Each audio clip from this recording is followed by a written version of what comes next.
Hola clase, buenas noches.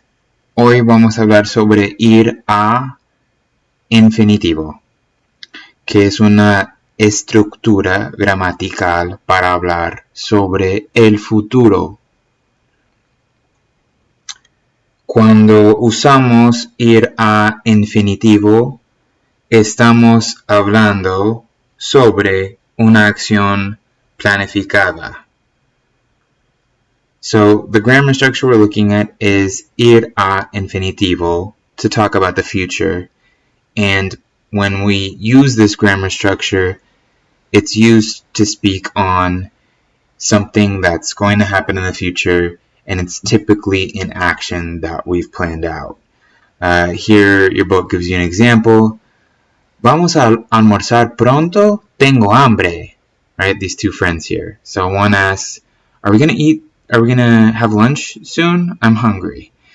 Sí, voy a pedir comida guatemalteca. His friend answers, yes, I'm going to order some Guatemalan food. So in this instance, right, they were planning on having lunch and the friend intended to order Guatemalan food. This is an action that has not occurred yet. It's going to happen in the future. And this is just one of the simplest ways we can use, right, the future tense. There's actually a future tense conjugation, but we're not going to learn that right now. We're just working with this.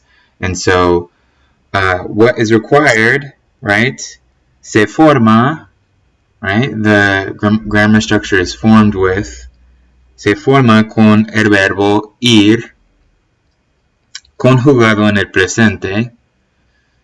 So ir, conjugated in the present, más la preposición a, with the preposition a, which means to, más el infinitivo.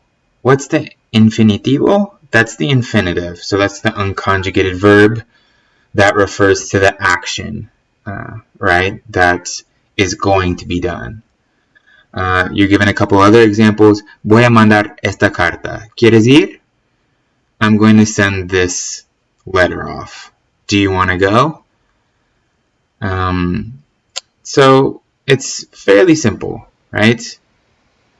Here in this activity 19, la actividad 19, ¿vas a dedicar más tiempo a tus estudios?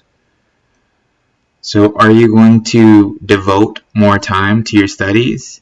Sí, voy a dedicar más tiempo a mis estudios. If I'm talking about the class as a whole, right, and I'm including myself, sí, vamos a dedicar más tiempo a nuestros estudios. So it's fairly simple, right?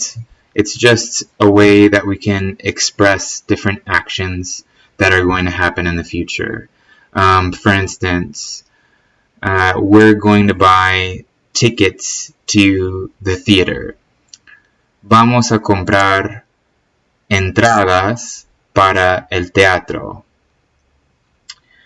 Or we are going to the theater and we've already bought the tickets. Vamos al teatro, ya compramos las entradas. You have plenty of examples here that sort of clarify. I feel like this is pretty simple. Make sure you do the Quizlet flashcards. I believe that I included the conjugation of ir, at least orally, and then you have the verb conjugated in your book amongst the pages that you're required to read. And if you have any questions, feel free to send me an email, okay? Envíame un correo si tienen preguntas, ¿ok? Espero que estén bien. Hasta luego.